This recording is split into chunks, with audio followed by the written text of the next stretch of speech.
against Josh Allen and the Bills, according to Fox Bet Sportsbook, in the AFC Championship. So, Shannon, who wins? And please tell me why. I'm taking the Chiefs in a very high-scoring game, Skip. Basically, you're guaranteed 30 points when Mahomes starts in a playoff game. And if you look at his playoff games over his career, and I know it's brief, he scored at least 30 points in every playoff game. And he's on that pace last week until he got knocked out, 2 or 3 minutes into the third quarter.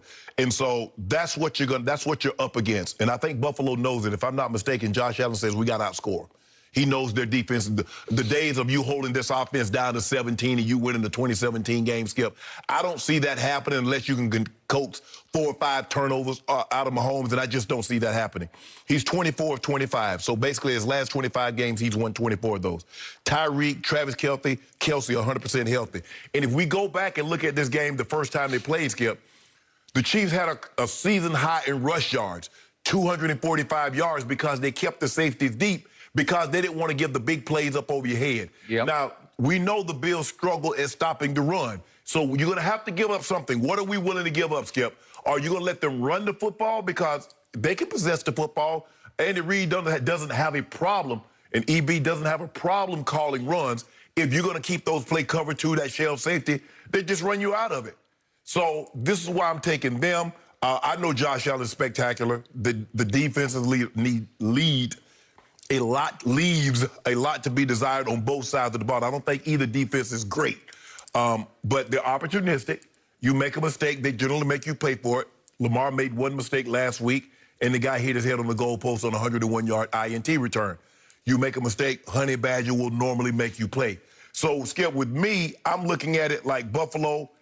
They haven't even tried to run the ball in the playoffs, Skip. They just like, forget it. They're dropping back 73% of the time. Devin Singletary's out. I think Singletary's out, or maybe it's Zach Moss is out. Gone. But they don't try to run the ball, Skip. And the one thing that you need to do against KC is that you need to run the football. You need to possess the football. And you look at teams that's kind of giving them trouble, although they haven't beaten them, they're snapping the ball around 5 seconds or less. I don't know if Buffalo's going to do that because Buffalo wants to be up-tempo. So I'm going to take a very high-scoring game. I'm going to say Chiefs win the game 35-31. 35-31, so Chiefs will, by your score, cover barely. Yeah. Okay, I'm going to remind you that when we made our preseason predictions, I picked your former team, the Baltimore Ravens, to win it all. Their season obviously ended at Buffalo last weekend. Correct.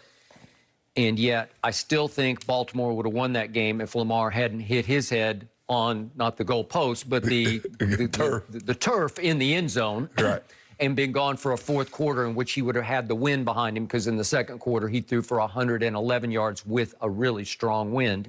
And I think he would have been hard to stop in the fourth quarter, but we will never know that. I also threw in my prediction before the season started, if I had any guts, I would pick the Bills to win the AFC. And you were a little surprised, if not shocked, that I said that. Yep. I wasn't sure Josh Allen had come of age on time to pull that off, but I liked the culture.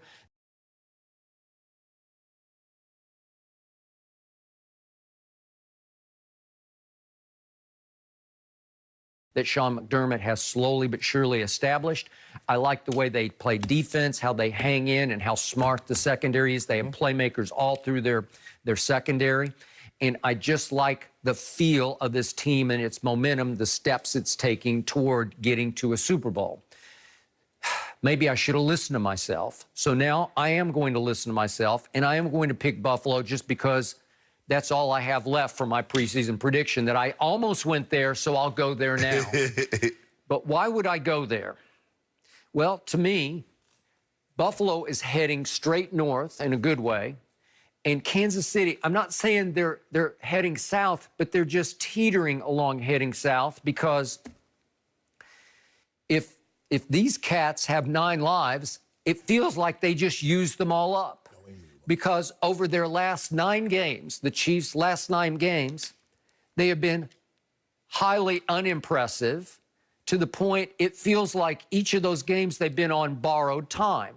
It felt like they were on borrowed time through the whole playoffs a year ago, when they fell perilously behind to the Texans at home, and then the Titans at home, and then The 49ers at the Super Bowl, perilously behind. They're behind in the Super Bowl 20-10 all the way into the fourth quarter, and down 20-10 late third. Mahomes threw a terrible interception. Down 20-10 early fourth quarter, he threw another horrible interception.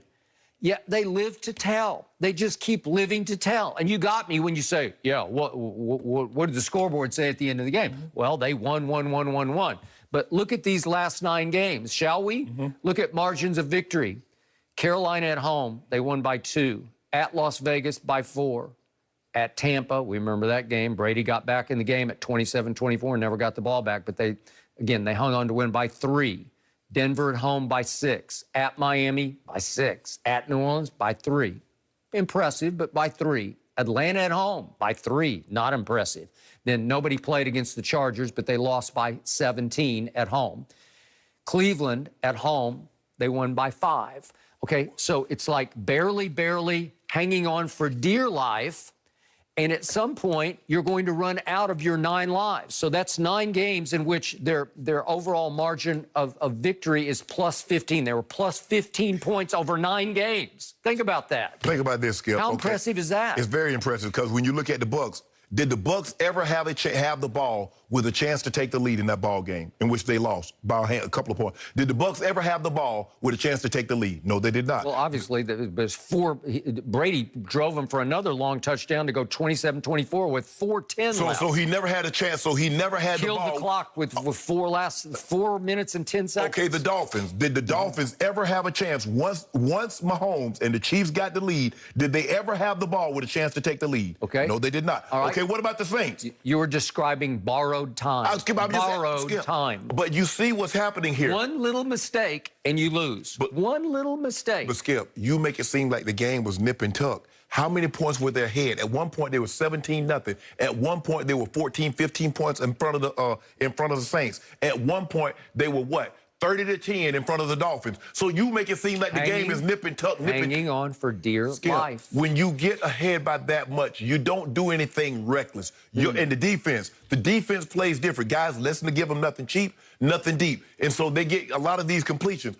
I'm trying to figure out, if it was so close, how did you get down 30-10 if you're the Miami Dolphins? If you're so good, how did the Bucs and that defense get down 17-0? How did the Saints get down by 14 if they're so good? If Mahomes is so bad, if the team is so bad, how are they getting up by double digits in 2 and 3 scores on these great teams? If you're a juggernaut, if you're a tour de force, you blow people out. That's 9 straight games in which they've blown out nobody. They've hung on for dear life. Guess what? I know a team that went 18-0, and they were blowing everybody out. And the moment they got into a close ball game, they got their head bust. You know why? Because they had never been under that type of pressure. The moment of the magnitude of that, you saw what happened in the Super Bowl because they had never been there before like that. So there was method to the madness. They said, let's let them back in the game so we can fire test ourselves in a close game. No, Skip. Let's see if we can figure out how to hang on. No, Skip. If your team, all you're hoping to do when you play a team like Mahomes or you played a team like the 2007 Patriots, you said, let's get to the fourth quarter. Don't let them run and hide and let them be up by 21. Don't let them be up by 17 going into the fourth quarter. Let's make it a nip-tuck ball game. Well, my homeboy says that you make it close you want to. If I get this ball, ask the Vegas Raiders. They had the lead. My homeboy said, I got this. He went and got it. The Saints, y'all had to do an onside kick. We don't do it. We don't do no onside kick because it don't come down to that. We don't come down to no onside kicks. As great as they are, one little mistake, one little error, and you lose. You Skip. That's what anybody. This is lose and go home. Skip. That's what the beauty of football is. Yep. That's the beauty of sports because it's not 2 out of 3, 3 out of 5, 4 out of 7. All right. So now let's look at the visiting team, shall we? The Buffalo Bills have almost quietly won 11 of their last 12 games. Yeah. And obviously, that should have been 12 of 12 games because at Arizona, with 34 seconds left, that guy on the left, number 17, hit his favorite receiver. You could argue maybe the most productive and best receiver in football right now, the most unguardable receiver in football, Stephon Diggs. He hits him with a touchdown pass to put them up 30-26. They're up 4, so it's a field goal can't even catch them at that point with 34 seconds left, and you know what happened. Yeah. The Hail Murray happened, and they lost at the buzzer. 43-yard touchdown Well, first pass. of all, y'all got Kyler Murray. Okay. We got Mahomes, the best quarterback in football. Okay. Y'all got DeAndre. Okay. We got Tyreek and Travis. Okay, but over the last 12 games, 11 out of 12, should have been 12, the Bills are a plus 155 in points, while you're over your last 9, you're a plus 15. Whew. So one team is just taking off, and the other one's just sputtering and just sort of hoping to stay airborne as long as possible. Just choking and coughing towards the You know what, Skip, man? It's a funny story. I remember my homeboy came and picked my homeboy Bucket. He used to come pick me up when I fly into town from Savannah. He came to pick me up. Yep. Now, he had a car, Skip, he had a yellow Blazer. Yeah, think about that, a yellow Blazer. Had to stick in the floor. So he come out, I come outside and say, oh, okay, where the car at? He's like, man, that's it right there. So I'm about to get it. I'm about to open.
I'm going to take a very high-scoring game. I'm going to say Chiefs win the game 35-31.